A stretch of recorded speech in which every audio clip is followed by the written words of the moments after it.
طفلتين في عمر الزهور عذبوهم وحرقوهم وحسنوا لهم شعرهم. وهاد الشخص اللي دار ليهم هاد الشي ما غاديش يخطر لكم على البال. أهلا ومرحبا بكم أصدقائي وأعزائي في القناة ديالكم القصة من البداية. أعزائي المشاهدين، كنتمنى تكونوا على خير وبخير وفي أحسن الأحوال يا ربي. اليوم عندنا واحد قصة مأساوية، قصة تدمي لها القلوب وتدمع لها العين، ومؤثرة إلى درجة كبيرة جدا. أعزائي المشاهدين، ما غاديش نحرق لكم تفاصيل ديال القصة، وغادي نخليكم تشوفوا القصة من البداية.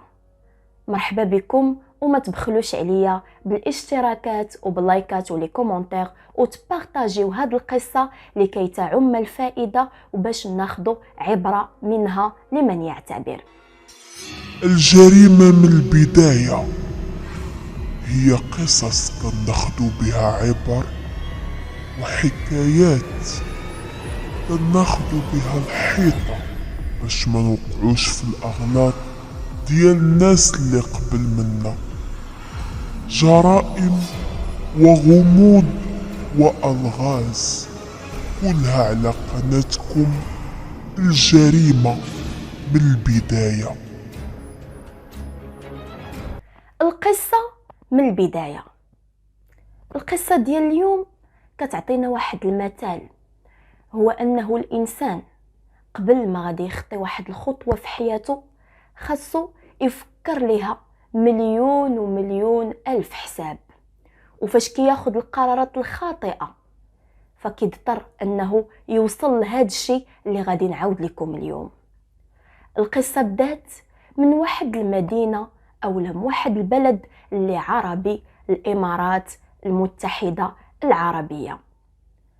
كان واحد الشاب كيعيش في واحد الأسرة اللي متدينة ومحافظة، وهاد الأسرة كتربي الأبناء ديالها على القيم الأخلاقية وعلى القيم الروحية والدينية. كما كتعرفوا في أي أسرة عندها الأبناء مختلفين، كل ابن وكيفاش كيخرج.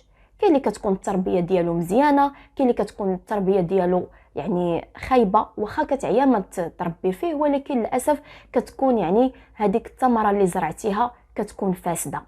وهذا الشخص اللي سميتو حمد والصورة ديالو قدامكم، هذا الشخص خرجت الثمرة ديالو فاسدة، بحيث أن الأب ديالو يعني كان تيدير معاه يعني داكشي اللي ما كيدارش، كان تيحاول انه يرجعو للطريق المستقيم، بحيث ان كانت الدراسه ديالو متعثره عكس الاخوان ديالو اللي كانوا يعني ناجحين في حياتهم والدراسه ديالهم مزيانه وكل شيء مزيان وبخير. ولكن هو كان واحد الشخص اللي فاسد، كان تيتعاطى المخدرات، كان ما كيقراش مزيان، كان واحد الشخص بصريح العباره ما فيه ما يدار.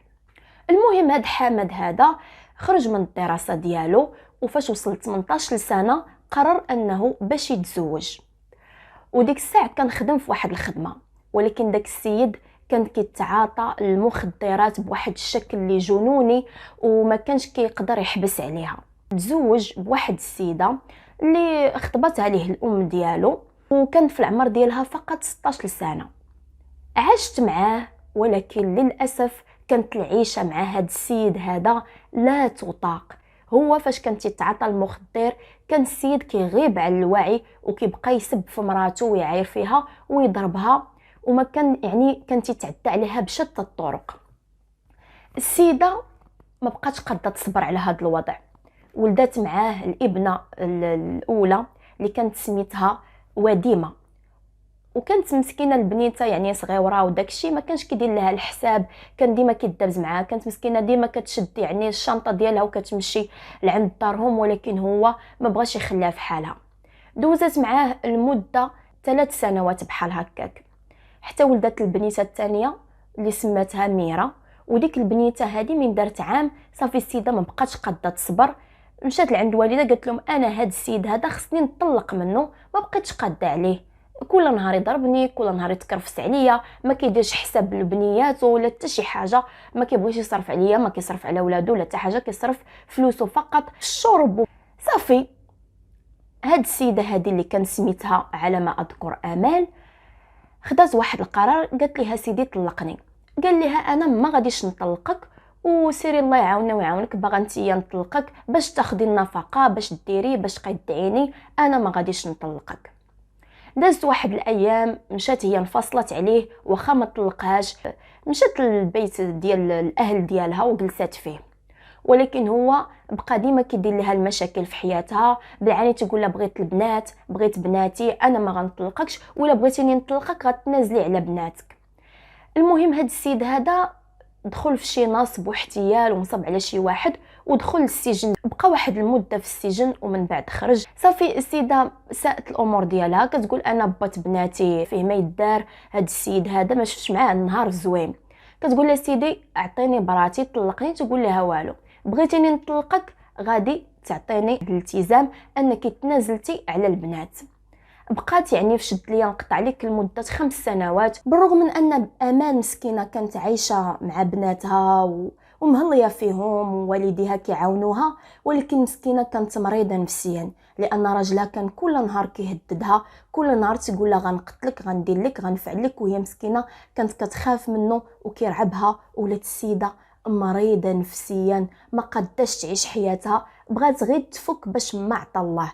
كتقول ويدا والو طلقوني صافي.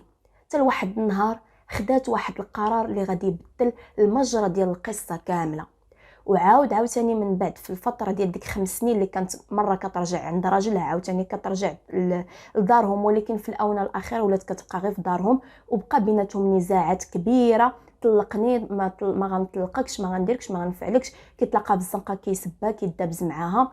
والسيد في ديك الاثناء في ديك المده ديال 5 سنوات كان هويا كيدخل السجن وكيخرج، وكل ما دخل السجن كل ما زاد وحشيه، والغريزه ديالو الوحشيه والقاتله كتملك منه. صافي خدات ديك القرار، قالت لهم غنتنازل لي على البنات وغير يطلقني، ولكن انا من بعد غادي نحاول نرد بناتي. فعلا قالت لي شوف انا غادي نتنازل لك على البنات، صافي سيدي غير طلقني، انا بغيت غير نتفك منك، ما بقيتش قاده عليك، ما بقيتش قاده على مشاكلك. قال لا واخا. من بعد ما طلقها وخرج الحكم انه خصو يعطيها المؤخره الصداق ديالها وداك الشيء، باقي المحكمه ما خرجش داك الحكم ديال التنفيذ ان الاب يحصل على الحضانه ديال الابناء ديالو. وفي ديك الاثناء هو كان دخل عاوتاني للسجن، حولت الحضانه ديالو هو، يعني البنات غيمشيو عند جداتهم من باهم، ولكن الحكم ما بغاش يخرج بالتنفيذ، وبقات يعني الحضانه بقات الام حاضنه على البنيات، قالت لهم انا ما غنعطيكمش ولادي حتى يخرج الحكم. ولكن الام مشات رفعت الدعوه وقالت لهم لا، راه هذيك الام راه خايبه وفاسده ودايره وفعله وتركه، وراه غادي تزوج وراه مخطوبه، وخاصني انا ولاد ولدي نجيبهم عندي. فعلا المحكمه وقفات مع الجده ومع الاب، واخا كان زعما في السجن، واخا انا ما عرفتش انا هاد الاحكام ديالهم كيفاش دايره، ووقفات مع الجده وفعلا عطاوها البنات. المهم من عطاوها البنات كان يعني الجده كتعامل معاهم تعامل مزيان، حتى جدهم وعمهم كان حنين عليهم. العم ديالهم الاكبر كان عزازين عليه بنات خو، كيخرجهم كيديهم ديما كيسول فيهم. انا داك كان هذاك الاب حمد في السجن، ومن خرج من السجن كانت عنده العشيقه ديالو. هذيك العشيقه ديالو كان ساكن معاها بطريقه غير شرعيه، وكانوا دايرين هذاك الزواج العرفي ودايرين واحد الورقه عرفي ما بيناتهم. ومشى من خرج من السجن كرا واحد الغرفه اللي كانت عباره عن استوديو فيها غير الكوزينه وواحد الحمام وفيها واحد البيت. صافي هو من خرج قال لمو عطيني بنياتي انا غنربيهم. وفي المحكمه ديك الساعه صافي كانت خرجت التنفيذ بالحكم ان الاب هو اللي غيكون حاضن على البنات ديالو، وانه غادي يبقاو عنده في المنزل ديالو. وكان كتب لهم واحد العنوان ديال واحد الدار قديمه اللي كان ساكن فيها. صافي من خرج داك الحكم كانت ديك الساعه قبل ما يخرج داك حمد بن السجن، كانت الام بعدا كتردد عند العائله ديالو، كانت كتشوف بناتها كتزورهم، ولكن من خرج باهم وداهم ومشى سكنهم في واحد المنطقه اللي بعيده على ديك الدار اللي عطى الشرطه، الام ما بقاتش كتشوف بناتها، وفاش كانت كتعيط التليفون لهداك حمد كان تيسبها بشتى الالفاظ الخايبه ويقول لها ما تعاوديش اتصلي بيا. ومن بعد بدل حتى النمره اللي كانت عند الزوجه ديالو السابقه. الام مسكينه صافي غادي تحماق في ديك الفتره، كتقول انايا 6 شهور ما شفتش بناتي، منين خرج باهم من الحبس داهم، كتمشي عند البوليس كتقول لهم يا ودي راه انا داك السيد راه ما تنمشي لديك الدار اللي عطاكم العنوان ديالها راه ما كنلقاش. قالوا لها حنا ما عندنا ما نديروا لك، اعيطي ليه زعما هاد المشاكل حاولي تحليهم بينك وبين راجلك.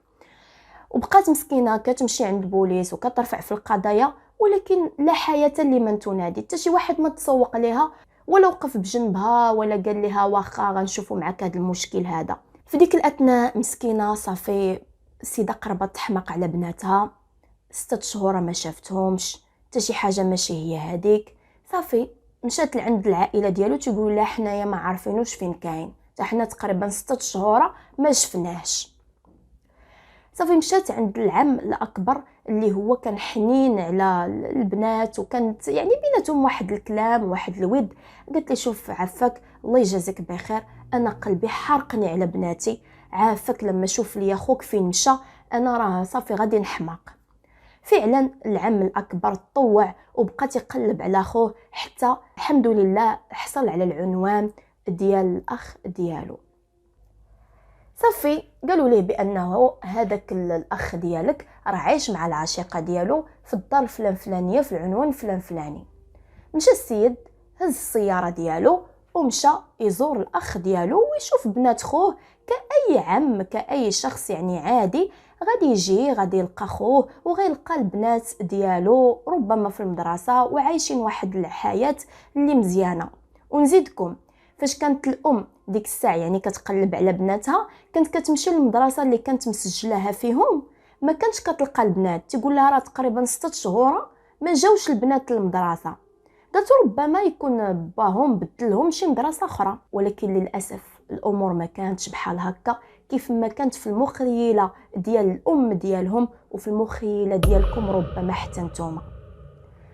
صافي كما قلت لكم بقينا في العم ديالهم مشى يزورهم من بعد ما خدا العنوان، مشى تيدق دق دق خرجت ليه هذيك العشيقه ديال خوه. قال السلام عليكم، قالت له وعليكم السلام شكون نتايا؟ قال لها شوف انا راه خو حمد جيت نزوركم وجيت نشوف البنات خويا وهادي راه شحال هادي ما شفتهم وتوحشتهم. قالت لي راه ما كاينينش هنا، وسيده بقات كتدخل وتخرج في الهضره. قال لها كيفاش ما كاينينش هنا وفين هو حمد؟ قالت لي حكا كاين في الخدمه. صافي السيد بدا تيشوف ان هذيك الدنيا كلها مرونه وتيشوف داكشي يعني الدار ماشي هي هذيك الحاله ديالها خايبه كلها بحال شي زباله. ومن بعد بقى هو تيعيط للبنات حيت شك فيها، شك السيده بحال كتدخل وتخرج عليه في الهضره ما بغاتوش يدخل للدار. بدا تيسمع شي انين ديال البنات، تيسمع الانين شي وحده كتنين تنين تنين تنين. من بدا تيسمع داك الانين وداك الشيء السيد تفاجئ، قال له شكون هذا الشيء اللي كيهضر؟ هذا الصوت ديال ميرا انا ما غيخفاش عليا. قلت له لا راه والو هذا حتى شي واحد ما صوت ديال حتى شي حد. قال لي لا انا غادي ندخل نشوف. بقات كدابز معاه نض فيها، دخل وبقى تابع داك الصوت ديال الانين تا لقى في الحمام واحد المنظر اللي بشع ومنظر يعني تحبس له الانفاس. لقى العم ديالهم البنيته اللي في عمرها 6 سنوات ميرا مقرع لها شعرها، لقاها محروقة، لقاوها كلها فيها الدمايات مسكينه.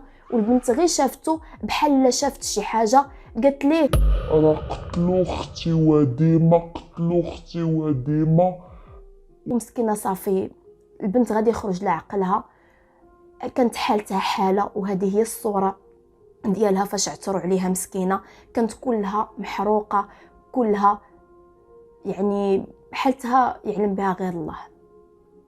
السيد تفاجأ بداك المنظر، السيده ما لقات ما تقول، بقات غير مبهوضه وانه كشفهم وكشف الحقيقه ديال داكشي. كيفاش هاد الشيء طرا وشكون اللي دار هاد البنيته هاد الشيء، واش فعلا ان الاخت ديالها قتلوها او لا فين مشات وفين كان هاد الاب. هنا كاين واحد اللغز كبير اللي فريمون غادي يفاجئكم بزاف. العم من شاف داك المنظر البشع وشاف داك المنظر اللي فريمون السيد ما تيقوش بعينيه، هز البنيته وعيط للشرطه اللي جاو العين ما كانوا، عيط للام. صافي الام مسكينه جات كتجارى، لقات بنتها كتسوي على بنتها الكبيره اللي كان في العمر ديالها فقط 8 سنوات، والبنيته الصغيره في العمر ديالها 6 سنوات، وهذه هي الصوره ديالهم بجوج مساكن. صافي جاب البنيته اللي كانت حالتها حاله كلها محروقه، الشعر محسن بحال خرجوها من شي سجن ديال غوانتانامو ولا شي حاجه ما اكبر. المهم القصه كانت كالتالي. القصه من الجانب المسود والجانب المظلم ديال الاب اللي ما يدخلش العقل، لان احن شخص علينا من بعد الام هو الاب. والاب يعني كلمه عظيمه. الاب ليس هو كالوالد، وهذا الشخص كان فقط غير والد ماشي اب، لان باش نمنحو كلمه اب، هاد الكلمه هذه كتعني الكثير والكثير من المعاني. الاب هو الحنان، هو الحمايه، هو الامان، هو كل شيء اللي كتلجأ ليه الفتاه الى شعرات بالخوف. ولكن للاسف كاين بعض المستثنيات، كاين بعض الاباء اللي ما تيكونوش حنانين على اولادهم. من بعد هذاك الاب المجرم اللي مع ديك المراه المجرمه اللي كانت حامله انذاك، وهذا الشيء وقع في سنه 2012، فاش مسكن البنات مشاو عند الجده ديالهم بقاو جالسين، هو خرج ومشى كرا هو والعشيقه ديالو فديك البيت اللي بيتو حمام وكوزينه، مشى كرا وخدا بناتو داهم. السيد بداك الكره ديال مراتو بانها زعما راه طلقات، وكان حاقد عليها وما عرفتش علاش دار هذا الشيء. انا لحد الان كنتسائل علاش دار هذا الشيء. شد البنات بدا كيتكرفس عليهم هو والعشيقه ديالو. في الاول شدهم بدا تيضربهم بواحد السلك حديدي، وبدا تيضرب البنت الكبيره ويشتف عليها ويركلها ويركلها ويضربها. وكان هذا التعذيب هذا ماشي غير هو بوحديته، كان هو والعشيقه ديالو كانوا كيعذبوهم بجوج بحال ما عرفت شنو داروا لهم، وما فقط طفلتين بريئتين ما داروا لهم حتى شي حاجه. بدا يضربوهم يتكرفسوا عليهم. من بعد رشقات لهم من تينوضوا يشربوا المخدرات ويسكروا، قالوا شنو غادي نديروا ما نديروا، اجي نقرعوا لهم شعرهم. وهذه الصوره ديال الفتاه مسكينه مقرعين لها شعرها. قرعوا البنات شعرهم. من بعد ولاو تيشدوا الماء سخون طايب تيغليوه. انا ما عرفتش كيفاش جاهم هذا القلب هذا، كيمشي واحد بناتو شافهم كبروا قدامه، يعني من الصلب ديالو كيمشي يغلي الماء ويشدو ويبقى يحرق فيهم. علاش؟ الله اعلم. تيشد البنات كيكب عليهم الماء سخون، والبنات كيغوتوا ربي اللي خلقهم، ولكن لا حياه لمن تنادي. تيحرق في البنات، كيتكرفس عليهم، دار فيهم شتى انواع التعذيب، شتى انواع التعذيب والقسوه. يعني انسان تجرد من الحنان، تجرد حتى من العقل، ولات كتحكم فيه الغريزه ديالو الوحشيه والمجرمه. هو مجرم اصلا من الخلق ديالو، من البدايه ديالو. صافي بدا يتبع ويتكرفس عليهم حتى لواحد النهار، كان يوم الاربعاء من سنه 2012.